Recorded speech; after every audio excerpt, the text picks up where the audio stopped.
नमस्कार बहन और भाइयों। भूगोल की ज्ञान सागर यात्रा में आपका एक बार फिर से स्वागत है।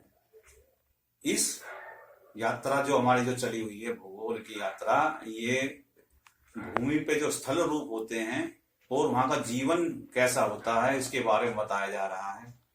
तो अब हम बताएंगे पठार कैसे होते हैं और उनका निर्माण कैसे होता है, यहाँ पे क्या क्या पाया जाता है, यहाँ की भूमि कैसी होती है, यहाँ का रहन सहन कैसा है और यहाँ पे मुख्य जो है आमदनी का स्रोत है वो क्या होता है यहाँ के लोगों का, और यहाँ के दर्शनीय स्थल कैसे होते हैं इसके बारे में हम बताएंगे। तो आप देखिएगा, तो देखें।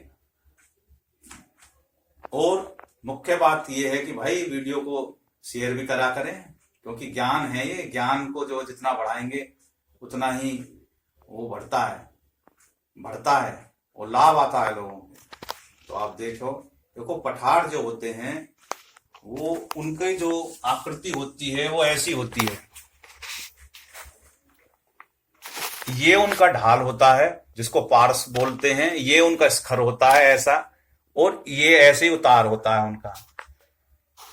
तो ये जो ऊपर का जो शिखर होता है ये उनका चपटा होता है, और ये ढाल किसी किसी में ज्यादा ढाल होता है, किसी किसी में कम ढाल होता है। यानी कि भूमि से थोड़े उठे हुए हिस्से को, जो भूमि का जो थोड़ा उठा हुआ जो हिस्सा होता है उसको पठार बोलते हैं।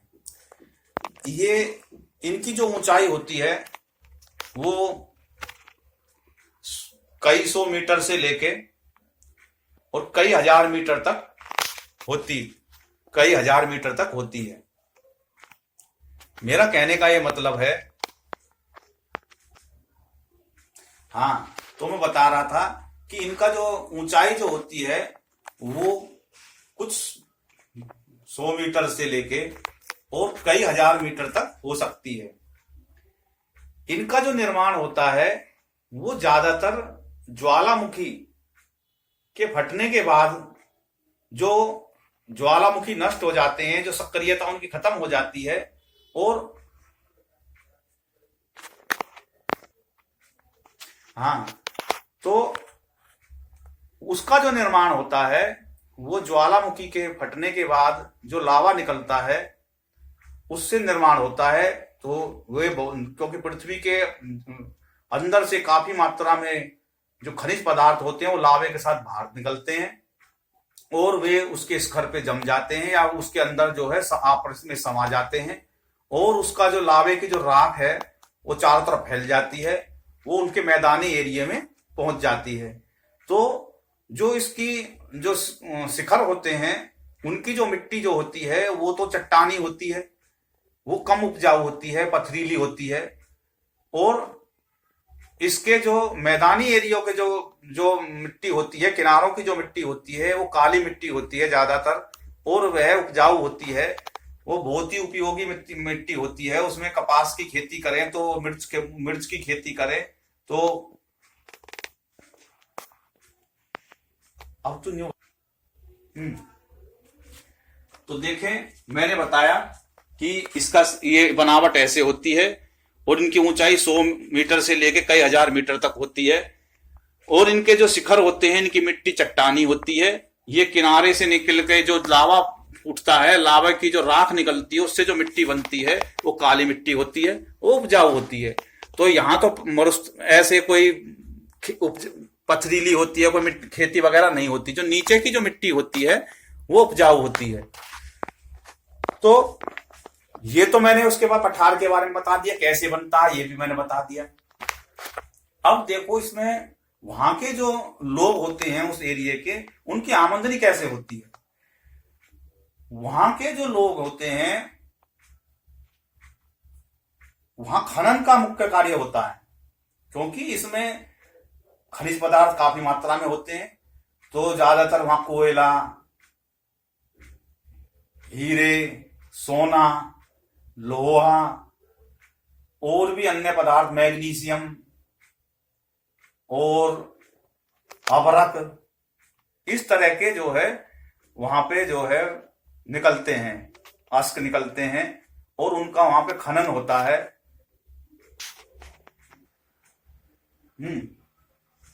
तो इस प्रकार से उनका जो खर्चा चलता है वहां के लोगों का मुख्य खनन से होता है, और सरकार का जो भी राज्य सरकार होती है उनका जो आमदनी का स्रोत मुख्य रूप से खनन का होता है, खनन वहां पे होती है। और बहुत ही उस देश का वो जो है एक तरह का खनिज पदार्थ का भंडार होता है, तो ये मैंने बताया। अब वहां पे दर्शनीय स्थल भी होते हैं जो वहां से, और मैं कई पठारों के नाम बता दूं, जैसे जो तिब्बत का जो पठार है वो संसार की छत कहलाता है, वो संसार का सबसे ऊंचा स्थान है, सबसे ऊंचा पठार है। भारत में छोटा नागपुर जो झारखंड में और छत्तीसगढ़ तक फैला हुआ है, ये मैदान है, ये पठार है।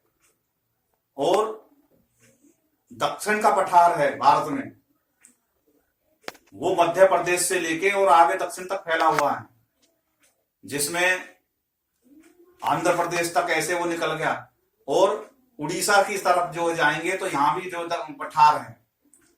तो इस प्रकार से भारत में अनेकों पठारे हैं। मेघालय में पठार है। तो मुख्य पठार कौन से हैं? दक्षिण का पठार है जो मध्य प्रदेश और दक्षिण भारत में गया हुआ है, और जल वो जो है छोटा नागपुर हो गया, तिब्बत का पठार हो गया, विश्व की छत है। और इसी प्रकार से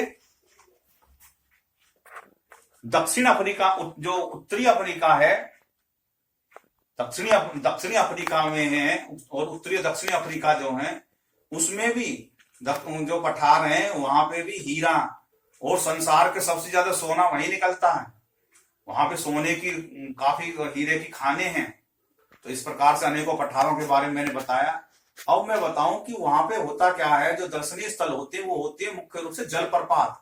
जलप्रपात क्या होते हैं कि पठार से नदी निकलती है, नदी झरने के रूप में निकलती है, वो ऊपर से कई जो है 100,000 मीटर से ऊंचे से नीचे पानी गिरता है, झरने के तौर पर बोलते हैं, उसको प्रपात बोलते हैं, जलप्रपात बोलते हैं।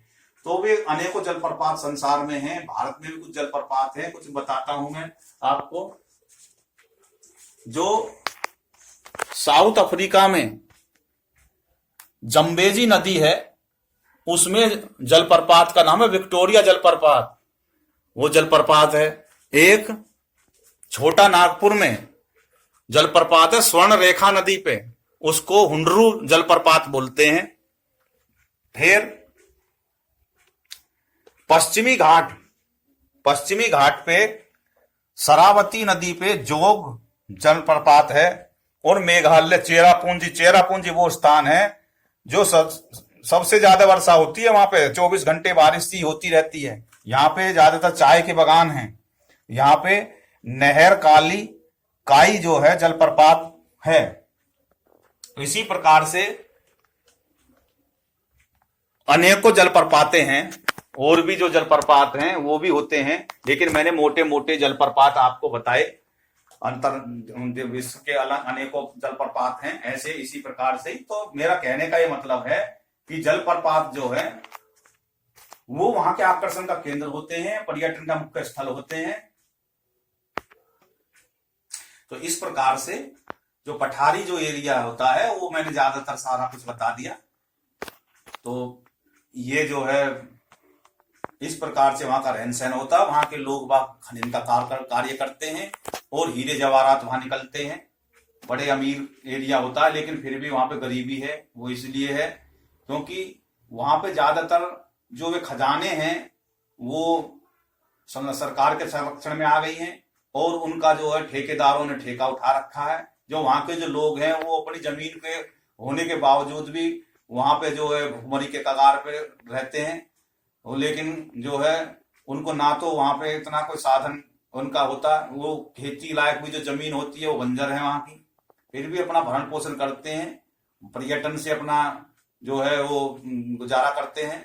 और वहीं जो कामगार मजदूर बन जाते हैं, वहीं पे ही मजदूरी करते हैं, उसी खदानों में काम करते हैं। तो इस प्रकार से ये मैंने पठारों का सारा कुछ बता दिया कि ये पठार कैसे होते हैं, क्या होता है। और आप मेरे इस वीडियो को ध्यान से देखें, मैंने ज्यादातर सारे प्रश्न इसमें कवर कर दिए हैं। वीडियो को लाइक करें, चैनल को सब्सक्राइब करें। बोलो भारत माता की जय। जय हिंद, जय भारत। बहुत बहुत धन्यवाद।